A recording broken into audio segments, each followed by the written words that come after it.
Om Swastiastu. Salam sejahtera. Assalamualaikum warahmatullahi wabarakatuh. Shalom nama budaya. Salam kebajikan.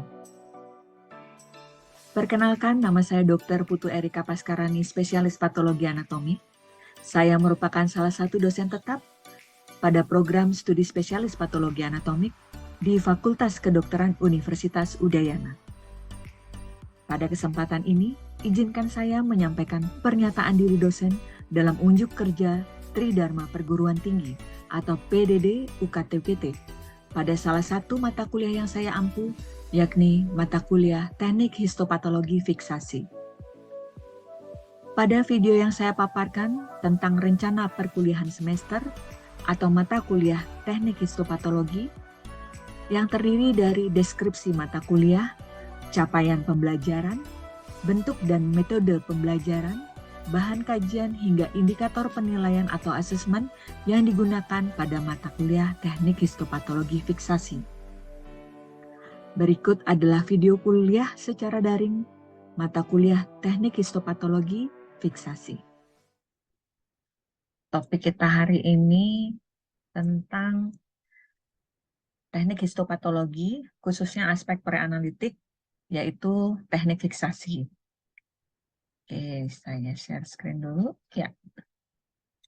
Oke, selamat siang. Terima kasih teman-teman residen, dokter-dokter sekalian sudah join di kelas Zoom meeting mata kuliah teknik histopatologi, khususnya aspek preanalitik dari teknik fiksasi.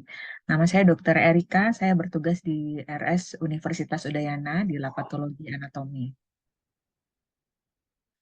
Baik, untuk deskripsi mata kuliah, jadi kita punya rencana pembelajaran semester. Jadi satu semester ini teman-teman akan belajar tentang teknik histopatologi.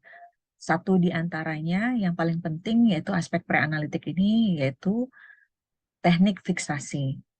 Nah, secara umum mata kuliah teknik histo-PA ini memberikan pemahaman dan kemampuan kepada mahasiswa tentang teknik histopatologi rutin, di mana prosedurnya melibatkan pemeriksaan jaringan utuh yang diambil melalui biopsi atau operasi yang kita terima di laboratorium patologi anatomi. Jadi nanti kita dari tahap pengenalan jaringan secara makroskopik sampai pemilihan sampel jaringan yang representatif dan diproses menjadi sediaan yang layak untuk dibaca. Jadi seperti itu deskripsi mata kuliah yang akan kita pelajari hari ini.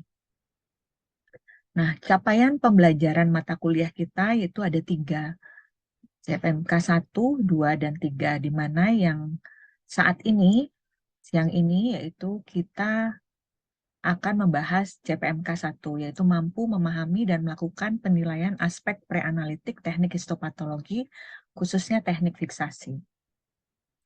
Untuk CPMK 2, itu nanti di pertemuan selanjutnya, yaitu mampu memahami dan melakukan penilaian aspek analitik dari teknik histopatologi, dan CPMK 3, mampu dan mengerti melakukan penilaian aspek post-analitik dari teknik histopatologi.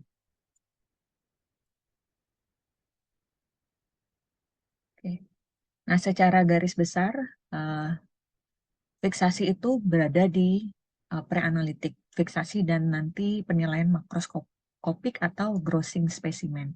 Sedangkan untuk analitik nanti kita akan membahas dari tahap processing hingga diagnostik. Untuk post-analitik kita akan membahas dari reporting.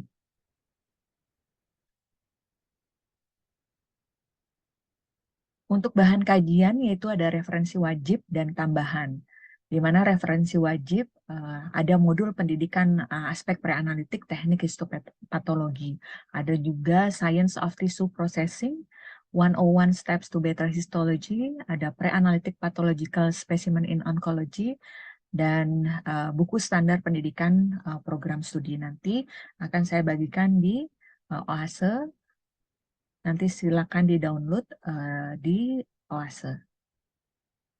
Ya, bentuk dan metode pembelajaran untuk perkuliahan kita fokuskan di daring secara baik melalui Webex meeting, Zoom, dan quiz akan nanti di setiap akhir topik mata kuliah.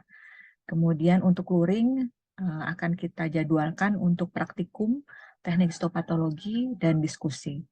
Nah, ini OASE, gambarannya seperti ini. Ini adalah salah satu media pembelajaran yang disiapkan oleh Universitas Udayana, di mana kita mengupload file, kemudian nanti ada video juga untuk menambah referensi dalam pembelajaran.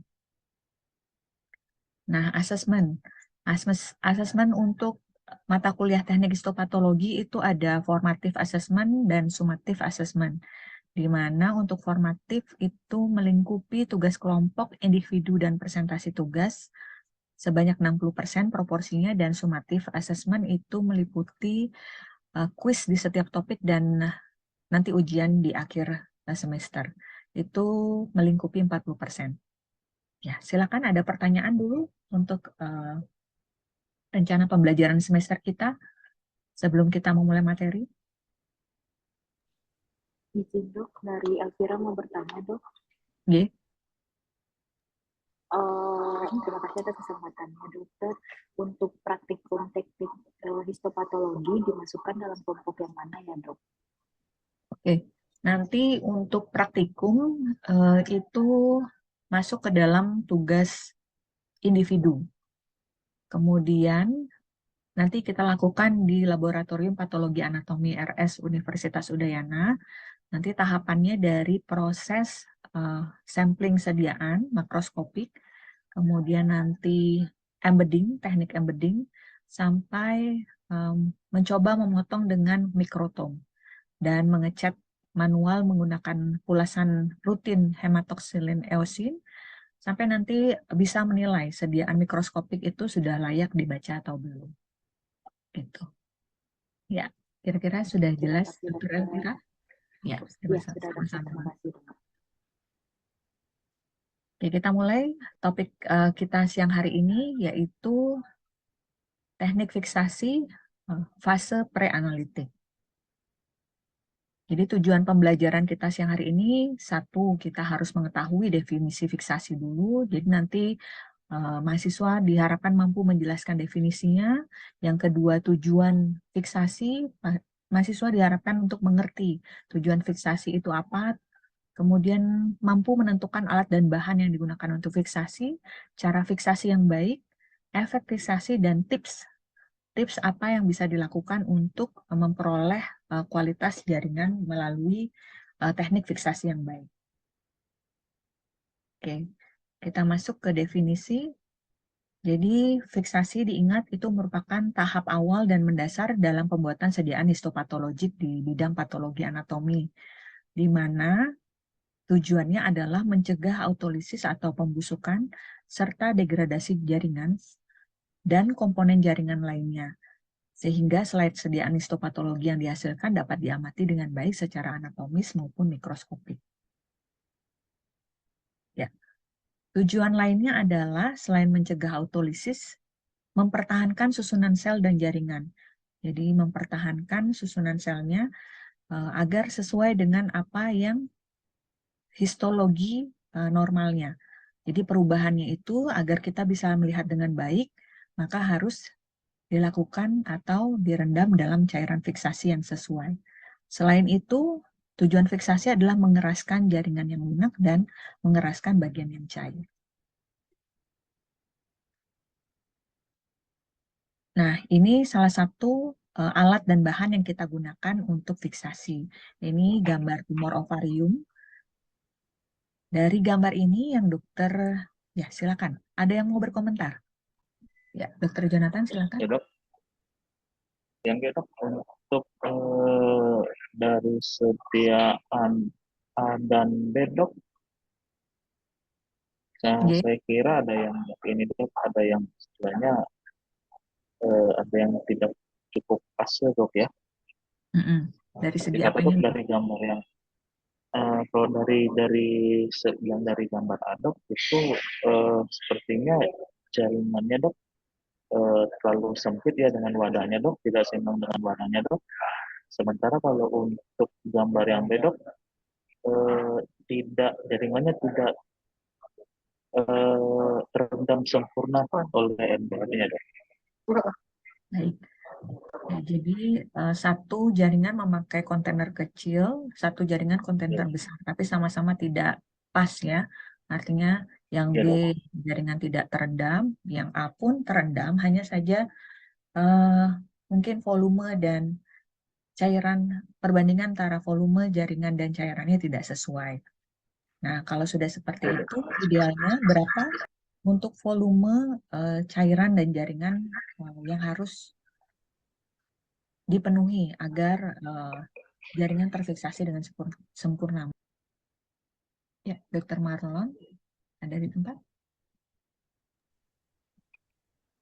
Ya, Dok. Ya, Untuk kira-kira volume perbandingan volume jaringan dan cairan yang diperlukan berapa sih, Dr. Marlon, untuk 1:10 sampai fiksasi? 20, Dok. 1 1 berbanding banding 10 sampai 20. Oke, 1 berbanding 10 sampai 1 berbanding 20. Ya, Ya. jadi betul ya. Targetnya apa sih sebenarnya untuk fiksasi ini?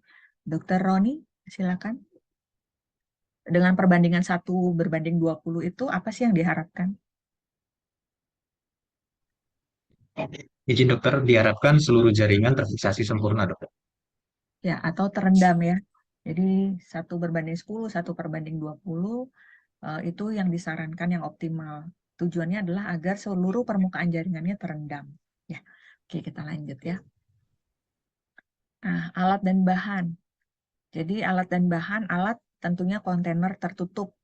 Jadi jangan memakai bekas infus seperti itu ya. Ada beberapa yang mengirim bahkan dengan bekas infus, kemudian diletakkan atau di buffer formalin ditaruh di dalamnya. Itu kurang tepat. Jadi kontainer tertutup, entah itu toples plastik, toples kaca, yang penting dia tertutup agar buffer formalinnya tidak menguap. Yaitu alatnya, kemudian bahan fiksasinya. Jadi bahan fiksasi itu sebenarnya ada banyak, ada formalin 10%, ada NBF 10%, ada alkohol, ada larutan zinker. Nah, yang disarankan itu adalah NBF 10%. Dengan rumus seperti ini, jadi NBF 10% itu bisa kita beli, bisa kita buat. Dengan rumus air sulingnya 900 cc, formaldehidnya 37%, dan sodium fosfat monobasik dan dibasiknya masing-masing 4 gram dan 6,5 gram. Oke. Ya, untuk alat dan bahan, sekian. Apakah ada yang ditanyakan dulu? Silakan. Dari Alvira, Dok, ingin bertanya. Oke, silakan Dokter Elvira. Atas kesempatannya, Dokter. Kenapa untuk fiksasi jaringan mutlak kita harus menggunakan NBF 10%, Dokter, bukan jenis yang lain? Oke, ya pertanyaan yang bagus ya. Kenapa sih NBF, Dok? Kan itu pilihannya banyak. Ada larutan zinker, ada macam-macam ya.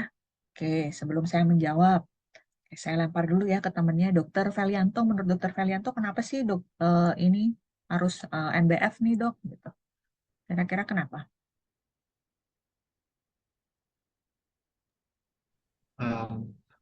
Mungkin karena paling bagus dalam jadi Paling bagus dalam hal?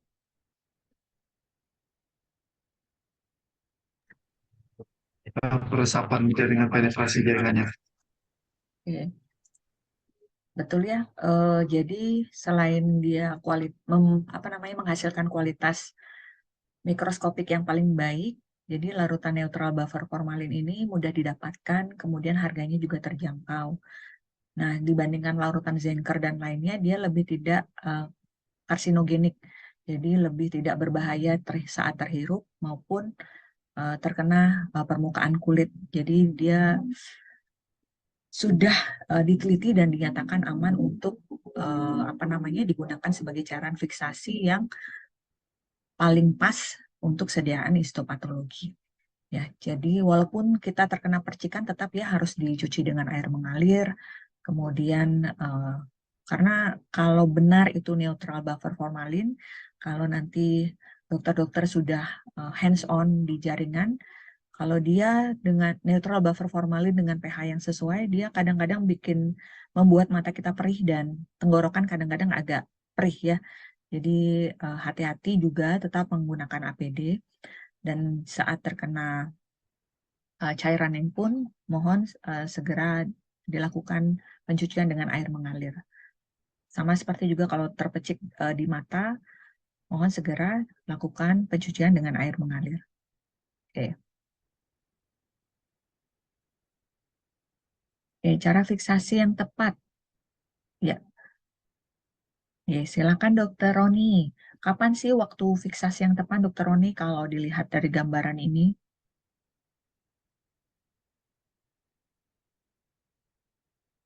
Jadi ini uterus ya, uterus, mioma uteri gitu, Yes. diangkat di ruang operasi yang merah ini ya, yang di pojok kanan bawah.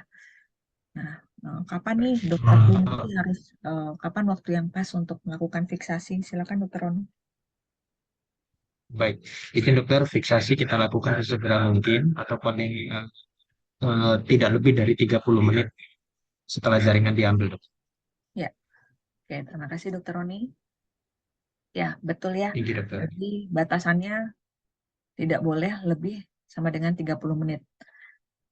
Jadi kita di sini diperkenalkan dengan istilah warm ischemic time sama cold ischemic time. Jadi ini adalah periode waktu kritis fiksasi.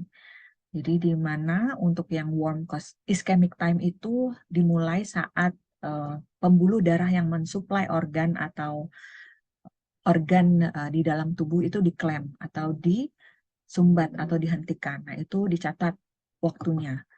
Kemudian untuk cold ischemic time itu dia organnya diangkat dari tubuh pasien sampai permukaan jaringan atau tumornya menyentuh cairan fiksasi neutral buffer formalin.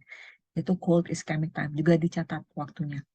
Nah, kedua waktu ini sebenarnya sudah diteliti, jadi beberapa penelitian menemukan tidak signifikan.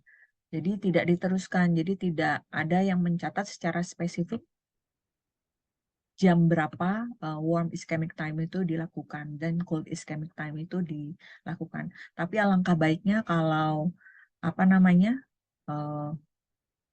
di dalam form histopatologi jam-jam ini dicantumkan agar kita mengetahui kapan waktu fiksasi dimulai. Nah, baik, ini jaringan biopsi dan reseksi. Nah, untuk jaringan biopsi dan reseksi ini, waktu fiksasinya sama ya. Jadi untuk jaringan kecil dan besar, waktu fiksasinya sama. Hanya saja jaringan besar ini harus diapakan, Dokter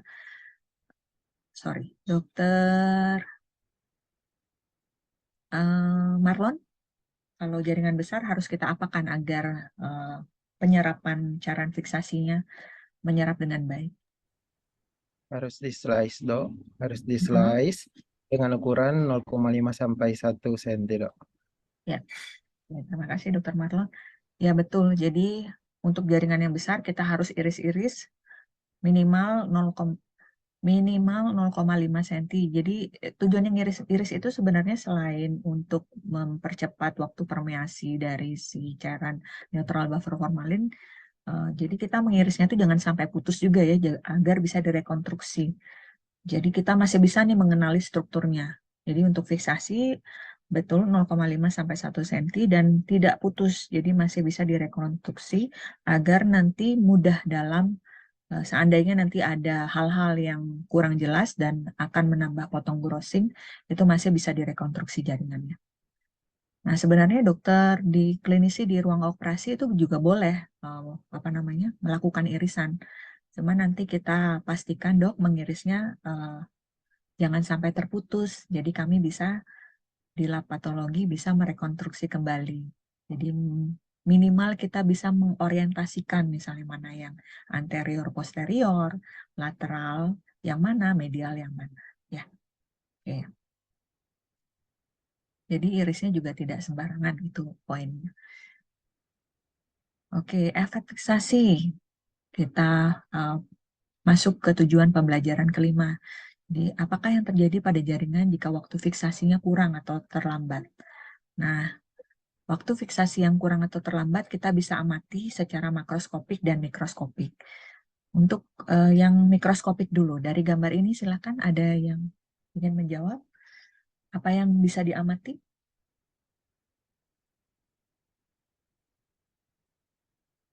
Volunteer silakan. Siapa aja boleh.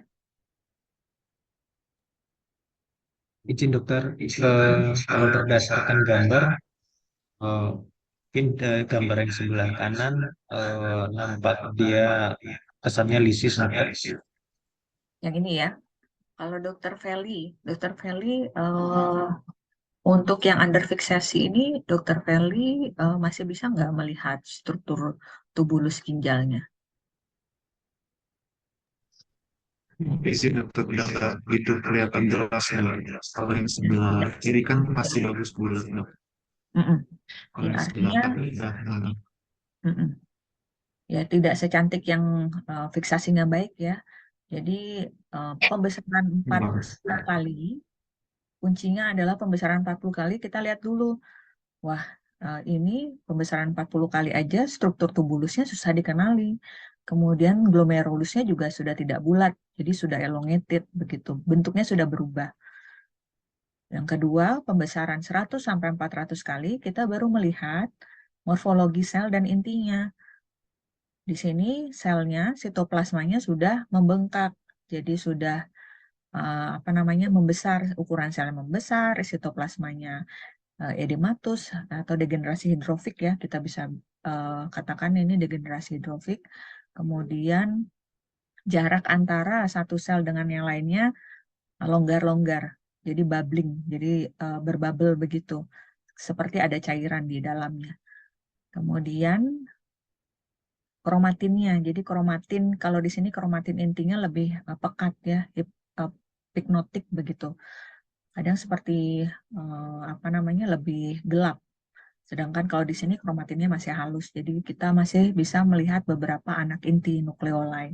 Kalau di sini sudah nggak bisa ya, sudah sudah lisis istilahnya betul tadi, sudah hancur gitu karena cairan fiksasi tidak terserap dengan baik. Oke. Nah, selain pada pengecatan HE tadi, delayed fixation itu juga bisa kita lihat pada efeknya pada pengecatan imunohistokimia. Jadi kan pembuatan sediaan histopatologi itu merupakan dasar awal sebelum kita berlanjut ke pemeriksaan lainnya.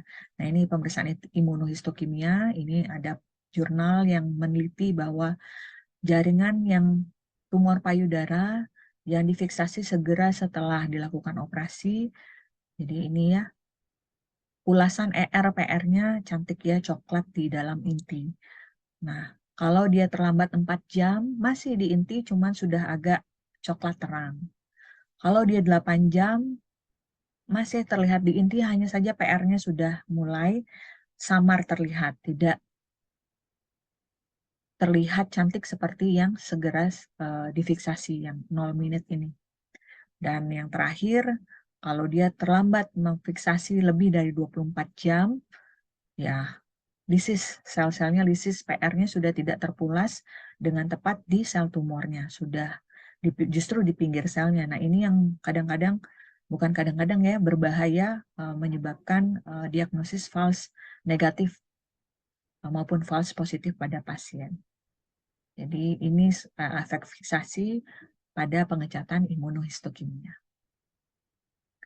Jadi sama untuk fiksasi itu memang disarankan 24 jam waktu optimalnya. Dan tidak disarankan lebih dari 48 jam untuk pengecatan IHK. Sedangkan untuk pengecatan HE 6-72 jam itu masih diizinkan. Oke, kita masuk ke topik yang terakhir, tipsnya bagaimana? Ya, ingat, waktu fiksasi jaringan segar, segera setelah jaringan diangkat dari tubuh harus dimasukkan ke cairan fiksasi, yaitu kurang sama dengan 30 menit. Dan yang kedua, gunakan kontainer yang sesuai dengan perbandingan 1:10 sampai 1:20. Intinya adalah agar jaringan terendam dengan sempurna. Targetnya seperti itu. Kemudian tadi untuk jaringan besar kita harus iris dengan ketebalan 0,5 sampai 1 cm. Dan bahan fiksasi yang kita gunakan, kita harus melakukan pengecekan rutin sebagai kontrol internal untuk mengetahui pH-nya. Kita dapat menggunakan kertas lakmus. Ya, kertas lakmus kita cek apakah terjadi pH yang asam atau basah. Jika terjadi, maka kita harus segera mengganti larutan buffer formalinnya. Oke, sudah selesai. Sekian materi fiksasi kita hari ini. Oke, kita lanjut dengan quizzes ya. Oke, saya stop share dulu. Untuk link quizzes bisa nanti diakses di chat room ya. Oke, kita mulai. Oke, 5, 4, 3, 2, 1. Quiznya 5 menit.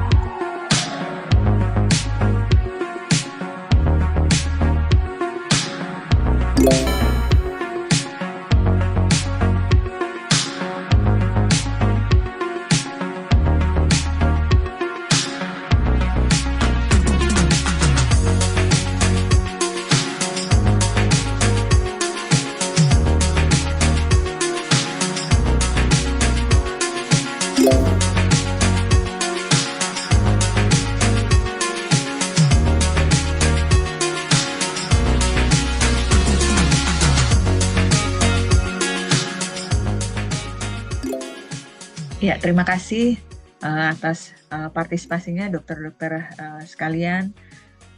Terima kasih sudah join di kuliah teknik histopatologi, aspek teknik fiksasi, aspek preanalitik teknik fiksasi. Jadi untuk selanjutnya teknik fiksasi ini mohon diingat-ingat, mohon diresapi karena dia merupakan teknik paling awal dari sediaan histopatologi.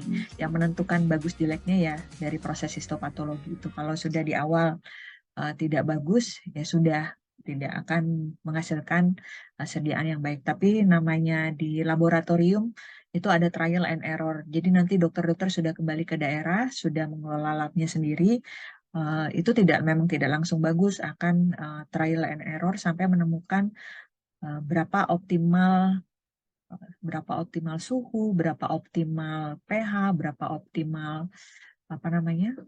suhu, jenis. Jadi tergantung dengan nanti mesin yang dokter-dokter pakai. Jadi setiap dapur itu resepnya berbeda. Maka dari itu trial dan error itu wajar. Di sediaan yang buruk itu bisa kita perbaiki dengan praktek atau trial dan error nanti kita lakukan di lab kita masing-masing. Ya, semoga materi yang saya berikan bermanfaat dan dapat menjadi bekal dokter sekalian nanti saat mengelola laboratoriumnya di daerah masing-masing. Ya, sekian dari saya. Terima kasih sudah meluangkan waktunya. Selamat sore dan selamat bertugas. Terima kasih, saya akhiri.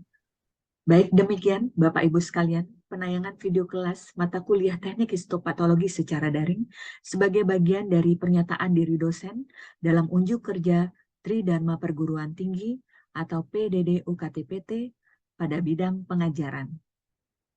Terima kasih saya ucapkan kepada Bapak Ibu yang berkenan menonton video ini dan mohon maaf apabila dalam penyusunan video masih terdapat kekurangan. Demikian yang dapat saya sampaikan. Dan saya tutup dengan menghaturkan Parama Santi. Om Santi, Santi, Santi. Om. Salam sejahtera. Assalamualaikum warahmatullahi wabarakatuh. Shalom Namo Buddhaya.